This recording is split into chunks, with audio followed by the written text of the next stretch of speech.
नमस्कार दोस्तों, cosmic astrology channel को आप लोगों को स्वागत है।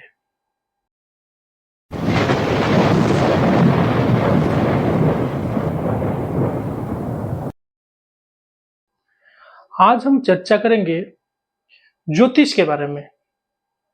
तो ज्योतिष के बारे में चर्चा करने से पहले आपको दो चीज जानना बेहद जरूरी है। वो दो चीज क्या है? पहले हम जानेंगे तिथि क्या होता है और बार क्या होता है। तिथि और बार, जैसे कि आपका पास अगर कोई कुंडली आप पहुंचता है, अगर आप उसको स्क्रूटिनाइज करते हैं, देखते हैं, तो उनमें से लिखा होता है उनका जन्म जो हुआ सोमवार, तृतीया या प्रतिपदा या चतुर्थी शुक्ल पक्ष में हुआ है, या कृष्ण पक्ष की चतुर्दशी में हुआ है, या शुक्ल पक्ष की पूर्णिमा में हुआ है। तो ये जो चीज शुक्ल पक्ष, कृष्ण पक्ष, पूर्णिमा, ये तिथि क्या है, और उसके बाद तिथि के बाद हम जानेंगे बार क्या होता है। ये जो हमारा सोमवार, रविवार, मंगलवार, बुधवार, ये क्रमनियम में क्यों है। तो ज्योतिष शास्त्र को जानने से पहले इसका अध्ययन और इसका जानना बेहद जरूरी है आप लोगों को। इसी पॉडकास्ट के बाद ये जो मैं आपको बोल रहा हूं और आपको बताऊंगा, इसके बाद आपका और कोई वीडियो और कोई बुक की पढ़ने की कोई आवश्यकता नहीं है। आपको इसमें ही आप समझ जाएंगे। ध्यान से देखेंगे और समझेंगे तो आप समझ जाएंगे उसके बारे में। तो पहले चलिए हम जानते हैं तिथि के बारे में। तिथि क्या होता है? ज्योतिष शास्त्र में चंद्र का एक कला को तिथि माना जाता है। तो तिथि कहां से शुरू होता है? शुक्ल पक्ष की प्रतिपदा से तिथि का गणना की आरंभ किया जाता है। तो आपका मन में यह भी चिंता आएगा, ये प्रतिपदा क्या है। मैं ये वीडियो इसलिए कर रहा हूं, जो न्यू लर्नर है, जो न्यूली नया नया सीखते हैं ज्योतिष को, उनके लिए ये बेहद जरूरी है। तो प्रतिपदा क्या है? जो हमारी जो महीना होता है वो 30 दिन का होता है। जैसे कि पूरा जो महीना हम लेते हैं वो टोटल 30 दिन का होता है। ज्योतिष शास्त्र में तिथि के बारे में अगर बात करेंगे तो महीना को दो भाग में बांटा गया है। एक हो गया 15 दिन और एक हो गया 15 दिन। जो 15 दिन एक है शुक्ल पक्ष का 15 दिन, एक है कृष्ण पक्ष का 15 दिन। ये शुक्ल पक्ष और कृष्ण पक्ष क्या है? शुक्ल पक्ष की प्रतिपदा से तिथि का आरंभ होता है। शुक्ल पक्ष है आपका अमावस्या के नेक्स्ट दिन, अमावस्या के बाद जो प्रतिपदा आता है, अमावस्या की बाद की प्रतिपदा से लेकर आपका पूर्णिमा तक, उसको बोलते हैं शुक्ल पक्ष। वैसे ही पूर्णिमा के बाद जो प्रतिपदा आता है, प्रतिपदा अर्थात पहला दिन को प्रतिपदा कहा जाता है। पूर्णिमा के बाद जो प्रतिपदा आता है, उसी प्रतिपदा से लेकर अमावस्या तक उसको कृष्ण पक्ष कहा जाता है। आपको अभी क्लियर हो गए कृष्ण पक्ष और शुक्ल पक्ष क्या है?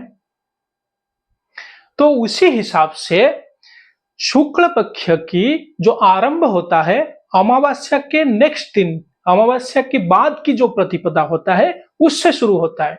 कैसे शुरू होता है? प्रतिपदा है, इसके बाद आ जाएगा द्वितीया, तृतीया, चतुर्थी, पंचमी, षष्ठी, ऐसे लेकर आ जाएगा आपका पूर्णिमा, अर्थात आपका शुक्ल कृष्ण पक्ष की अमावस्या के बाद ये आता है। यह आके जब पूर्णिमा होता है वो होता है शुक्ल पक्ष का पूर्णिमा, अर्थात इसको शुक्ल पक्ष कहा जाता है।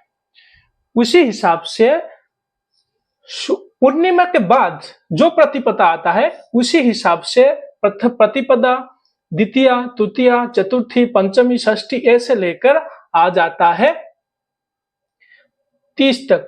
क्योंकि हम पहले से जानते हैं कि हमारा महीना 15-30 दिन का होता है, तो शुक्ल पक्ष का 15 दिन और कृष्ण पक्ष का 15 दिन मिलाएंगे तो 30 दिन होगा। तो पूर्णिमा जब आ गया, ये 15 दिन कंप्लीट हो गया। इसके बाद पूर्णिमा के बाद जो प्रतिपदा आएगा उससे शुरू हो जाएगा क्या, कृष्ण पक्ष। ऐसे ही कृष्ण पक्ष की प्रतिपदा द्वितीया, तृतीया, चतुर्थी ऐसे लेके आ जाएगा, ये कंप्लीट हो जाएगा 15। लेकिन उसको 15 नहीं लिखा जाता है, उसको 30 लिखा जाता है, क्योंकि यहाँ पे मंथ का एंड होता है, मास का शेष होता है। इसीलिए इसके बाद आता है 30 दिन का हो जाता है ये अमावस्या। अमावस्या को तो पूर्णिमा के बाद की जो प्रतिपदा होता है उससे लेकर अमावस्या तक उसको बोलते हैं कृष्ण पक्ष, उसको बोलते हैं कृष्ण पक्ष। कृष्ण पक्ष के बाद की जो प्रतिपदा आता है, प्रतिपदा के बाद द्वितीया, तृतीया, चतुर्थी ऐसे लेकर जो चतुर्दशी आता है, चतुर्दशी के बाद को हम बोलते हैं पूर्णिमा।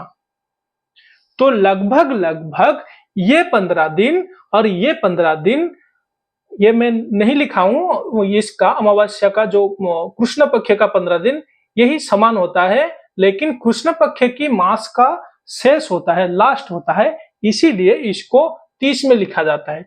15 के बाद चतुर्दशी के बाद ये आ जाता है 30 लिखा जाता है, क्योंकि वो मास का शेष है, वो अमावस्या कहा जाता है।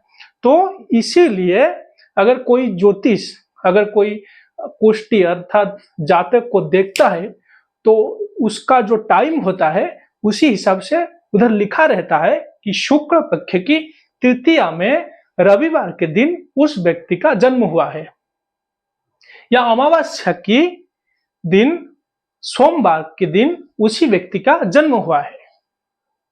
तो मैं समझ सकता हूं कि आप लोग ये समझ गए। अगर इसमें कोई भी डाउट है तो आप मुझे मैसेज करके बता सकते हैं। अभी तो हम जान गए कि तिथियां कौन सी होते हैं, 1 से 15 तक, शुक्ल पक्ष का 15 दिन, कृष्ण पक्ष का 15 दिन। तो तिथि के अनुसार तिथि का भी देवता होते हैं, 15 दिन का एक देवता होते हैं। प्रतिपदा से लेकर चतुर्थी तक देवता होते हैं। चतुर्थी के बाद जो आता है पूर्णिमा के लिए देवता होते हैं, अमावस्या के लिए देवता होते हैं। तो ऐसे कुल मिला के 16 देवता हमारी तिथि में जागृत रहते हैं। अगर कोई शुभ कार्य करने के लिए कोई चाहता है तो उससे पहले उसी देवता का पूजन किया जाता है, क्योंकि उसी तिथि का उसी देवता मालिक है। अब हम जानेंगे तिथि की कौन कौन स्वामी होते हैं। ये बहुत इंपॉर्टेंट है आपको जानना, क्योंकि अगर कोई भी काम आप आरंभ करेंगे या कहीं पे जाएंगे तो उसी देवता की अगर आप आराधना करेंगे उसी समय में उसी तिथि के दिन, तो आपका कभी भी आपका अमंगल नहीं होगा या आपका कोई कार्य में बाधक कोई नहीं होगा। तो ये पहले इंपॉर्टेंट है जानना। तो आइए, तो प्रतिपदा की तिथि जो होता है उसका जो तिथि के स्वामी होते हैं वो होते हैं अग्निदेव। द्वितीया के जो स्वामी होते हैं वो होते हैं ब्रह्मदेव। द्वितीया तिथि के अगर आप प्रतिपदा के दिन कुछ शुभ कार्य आप करने चाहते हैं या कहां जा रहे हैं तो उसी देवता का कोई मंत्र या उनको नाम का जप करने का आप अगर जाएंगे या कार्य कुछ करेंगे तो आपका कहीं भी कुछ भी आपका विघ्न नहीं होगा। तो ये याद रखिए। तो फिर आता है तृतीया। तृतीया के स्वामी होते हैं गौरी अर्थात मां पार्वती। चतुर्थी की स्वामी होते हैं गणेश, गणेश देव। पंचमी के होते हैं शेषनाग। षष्ठी के होते हैं कार्तिकेय। सप्तमी तिथि के होते हैं सूर्य। अष्टमी तिथि के होते हैं शिव। दशमी होते हैं माँ दुर्गा, सॉरी नवमी होते हैं माँ दुर्गा। दशमी तिथि होता है काल। इसके बाद एकादशी तिथि का होते हैं विश्वदेवा। द्वादशी तिथि का तिथि स्वामी होते हैं विष्णु। त्रयोदशी तिथि का तिथि स्वामी होते हैं कामदेव। चतुर्दशी का तिथि का स्वामी होते हैं शिव, अर्थात भगवान शिव का 2 तिथि है। जैसे कि हम देखे हैं इधर शिव होते हैं अष्टमी का और चतुर्दशी का, दोनों का। फिर पूर्णिमा का, जो पूर्णिमा का होता है, पूर्णिमा तिथि के तिथि स्वामी होते हैं चंद्र, चंद्रदेव। उसके बाद अमावस्या का तिथि स्वामी होते हैं पितर, पितर अर्थात पितृदेव, पितृलोकों। तो ये होते हैं तिथि। इसको आपको जानना बेहद जरूरी है, क्योंकि अगर आप तिथि के हिसाब से आप पहले जान गए तिथि क्या होता है, प्रतिपदा से लेकर क्या होता है, कहाँ पे शुक्ल पक्ष और कृष्ण पक्ष, कितने दिन का शुक्ल पक्ष कितने दिन का कृष्ण पक्ष होता है, और कृष्ण पक्ष के अंतर में क्या होता है, पूर्णिमा कैसे होता है, और शुक्ल पक्ष के अंतर में चतुर्दशी के बाद पूर्णिमा होता है, कृष्ण पक्ष के अंतर में शेष के चतुर्दशी के बाद होता है अमावस्या। तो इसके बाद आप जान ले कि तिथि के स्वामी, ये जो स्वामी होते हैं उनको आप पूजा करने के बाद अगर कोई भी अनुष्ठान आप करने जा रहे हैं, प्रतिष्ठा हो या आपका उपनयन व्रत हो, विवाह हो, तो इसी तिथि के हिसाब से, कभी भी किसी का तिथि हिसाब से ये किया जाता है। और कि तिथि के जो स्वामी होते हैं, तिथि लॉर्ड जिसको बोलते हैं, उसका पूजन पहले किया जाता है। पहले अगर इसको करेंगे तो आपका अनिष्ट कभी भी नहीं होगा। फिर आपको बताएंगे 12 के विषय में। 12 7 बार हम क्यों लेते हैं, क्यों रविवार के बाद सोमवार क्यों आता है, क्यों शुक्रवार नहीं होता है, हम क्यों बुधवार नहीं बोलते हैं, रविवार के बाद हम शुक्रवार क्यों नहीं बोलते हैं, क्यों नहीं आता है। तो ये जो तरीका है, इसको तरीका का यथार्थ क्या है, उसको हम नेक्स्ट में जानेंगे। इसीलिए इसी तक आप विदाई दीजिए, खुश रहिए और ज्योतिष के हिसाब से चलिए, और कमेंट जरूर कीजिए। नमस्कार।